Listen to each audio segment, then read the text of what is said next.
Bonjour, c'est Léa, bienvenue dans cette vidéo. Alors je voulais faire un point, je voulais faire en quelque sorte le bilan de l'année 2020, le bilan de l'année qui s'est écoulée. Donc c'est vraiment cette année que j'ai vraiment mis la loi de l'attraction beaucoup plus en place que les autres années, parce qu'avant je le faisais plutôt de manière naturelle, un peu comme tout le monde, je pense qu'on essaye de se concentrer sur le positif, tout ça. Enfin, je sais qu'on a toujours dit que j'étais une personne plutôt positive, donc voilà, c'est vrai que j'ai toujours essayé de voir le positif. Mais voilà, mais là, cette année, j'ai vraiment beaucoup plus mis en place la loi de l'attraction et je voulais un peu te parler des résultats, te parler de mes échecs. Parce qu'en fait, quand j'y pense, j'ai eu quand même pas mal d'échecs cette année. Mais du coup, tout simplement, je me suis pas attardée sur les échecs, je me suis pas enfoncée dans les difficultés, tout ça. Et au final, c'est assez marrant parce que j'ai eu plein d'échecs, mais au final, ces échecs, c'était vraiment des bonnes choses. C'était vraiment, en fait, quelque chose qui me convenait moins que ce qui m'arrivait par la suite. Voilà, donc du coup, je t'en parle tout de suite dans cette vidéo. Alors, le premier échec, c'est, je pense que tu l'as su si tu avais suivi un peu mes vidéos sur la loi de l'attraction que j'ai faite sur mon test. De base, en fait, on devait acheter un chalet avec mon copain et le prêt avait été validé auprès de la banque, tout ça, et au dernier moment, finalement, c'était plus possible. On n'a pas eu le prêt. Voilà, donc ça a été le premier échec parce qu'en fait ça faisait quand même 2 ans que je cherchais à avoir mon chez moi, 2 ans que je regardais tout, et là c'était le bien vraiment que je m'étais dit que j'allais acheter. Et je m'étais dit cette fois-ci c'est le bon. Voilà, et voilà, et on n'a pas eu le prêt. Et donc voilà, donc premier échec, parce que de base on devait acheter quelque chose, on l'a pas acheté. Bon, au final, si tu as suivi mon test de la loi de l'attraction, tu sais que finalement je me suis dit que j'allais acheter plutôt un terrain non constructible et que j'allais faire une tiny house. Donc d'ailleurs, j'ai trouvé une tiny house en juin et au final je pensais l'acheter, tu sais, c'était un terrain qui avait été prêté. Et au final, 2 semaines après, j'ai trouvé vraiment le terrain, et cette fois-ci le terrain qui n'était pas prêté mais qui était acheté. Et puis au final, on a décidé de partir sur ça parce que ça allait être vraiment notre terrain. Et puis voilà. Donc au final, ça y est, on a eu l'offre de prêt hier. Donc là, on est le 2 décembre. Donc on a eu l'offre de prêt. Donc là, mi-décembre, on va signer le terrain. Donc super nouvelle. Et la tiny house va arriver mi-janvier. Donc pour un projet de tiny house, on s'est décidé en juin, du coup c'est en juin que je me suis dit bon je vais vivre en tiny house. C'est assez rapide parce que souvent ça peut prendre du temps de trouver un terrain, d'avoir la tiny house, qu'elle soit construite, tout ça. Mais moi c'est génial parce que c'est rapide et donc c'est vraiment ce que je voulais. Avoir mon chez moi entouré de nature et du coup ça s'est mis vite et je pense grâce à la loi de l'attraction. Voilà. Donc du coup par rapport au chez moi, ce qu'il faut savoir c'est quand même j'ai eu des échecs. De base on devait acheter quelque chose en début d'année, il y a eu un échec. Et en fait avec mon copain, on s'est pas du tout attardé dessus, on s'est vraiment dit que ça marchait pas mais qu'il y aurait quelque chose de mieux après. Voilà, c'est ce qu'ils disent toujours dans les livres de la loi de l'attraction. Et aussi ce qu'ils disent c'est que des fois quand on commence à faire la loi de l'attraction, on va avoir des manifestations de ce qu'on veut. On pense que c'est ça, mais en fait ce n'est pas ça. Typiquement, c'est vraiment la tiny house que je devais acheter sur un terrain qui était prêté. En fait, typiquement, moi je me suis dit, ah, c'est la tiny house de mes rêves, c'est celle-ci et tout. Et en fait, au final, quand je suis allée la visiter, je sais pas, je me sentais pas à l'aise, il y avait un sentiment que je n'avais pas. Et donc voilà, donc ça m'a un peu perturbée, mais bon, finalement, je me suis dit que j'allais quand même l'acheter parce que sur le papier, tout avait l'air quand même bien. Et au final, après j'ai trouvé le terrain, ce qui est encore mieux. Donc au final, ça a vraiment été le cas, j'ai vraiment eu une manifestation, mais qui n'était pas mon but final. Donc ça c'est super aussi que je ne sois pas allée dans des sentiments négatifs, parce que j'aurais pu, enfin quand par exemple on cherche la femme de sa vie, du coup on peut commencer à voir des manifestations, mais qui ne sont pas la femme parfaite selon nos critères, etc. Et du coup, des fois, on peut aller un peu dans les sentiments négatifs parce qu'on se dit, ah bah non, voilà, ça marche pas, j'ai attiré une femme mais elle est pas parfaite, enfin voilà, et aller sur le sentiment négatif, se dire, c'est encore un échec, voilà, je croyais que c'était la bonne, mais c'est pas la bonne, nanana.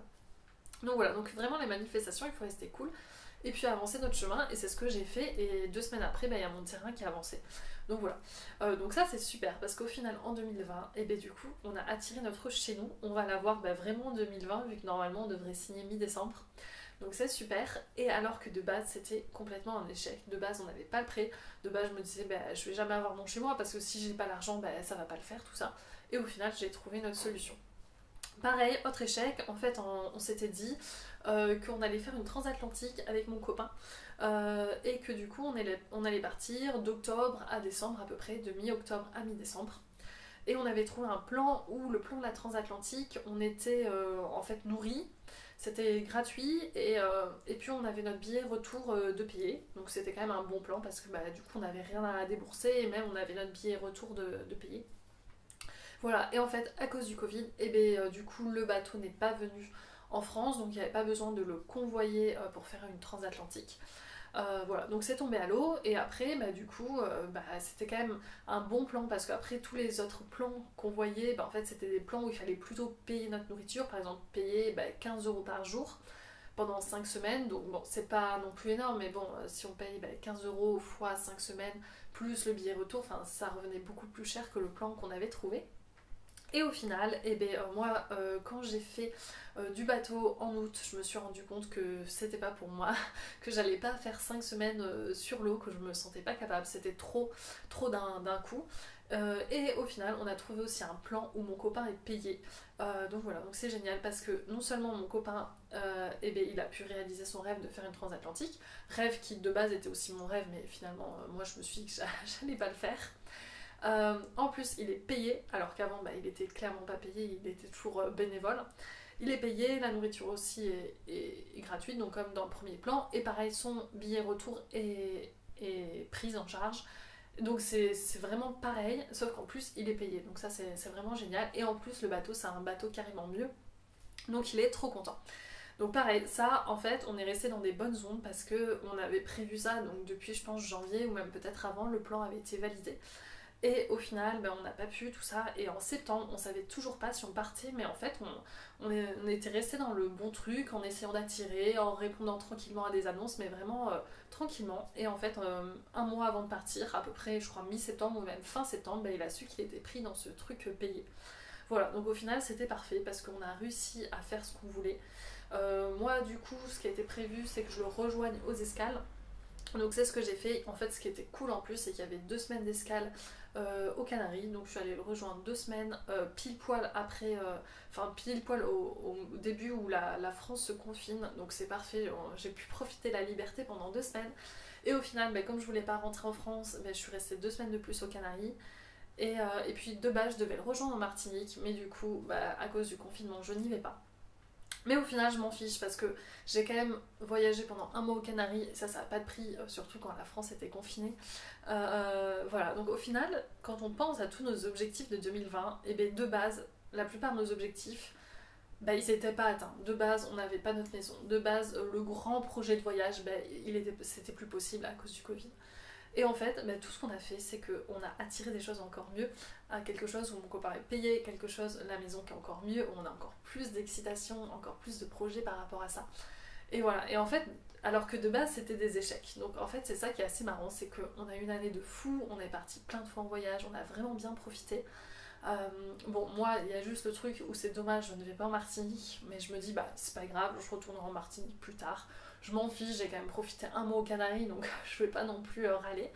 Et en même temps, je me dis, c'est l'occasion qu'on soit pas ensemble et que je bosse un peu sur mes projets personnels, par exemple sur la loi de l'attraction, tout ça, que je m'améliore de plus en plus. Donc, franchement, à chaque fois, je trouve que de toute façon, c'est un mal pour un bien. Et ça se trouve, dans quelques mois, je me dirais, j'étais tellement efficace pendant cette période où j'étais confinée. Donc, au final, ça se trouve, ça sera vraiment encore mieux que si j'étais allée en Martinique. Et du coup, c'est ce que je crois. C'est ce que je crois tout le temps. Je me dis toujours que, de toute façon, si ça arrive, c'est que c'est mieux. Voilà, donc je vais dire que c'est mieux que d'aller en Martinique. Voilà, donc c'était le bilan de l'année 2020. Tout ça pour dire qu'on a trouvé notre chez nous, on a pu partir en voyage. Cet été, on n'a pas arrêté de voyager, Enfin, vraiment, on a vraiment profité de l'année 2020 et pourtant, on a eu des échecs.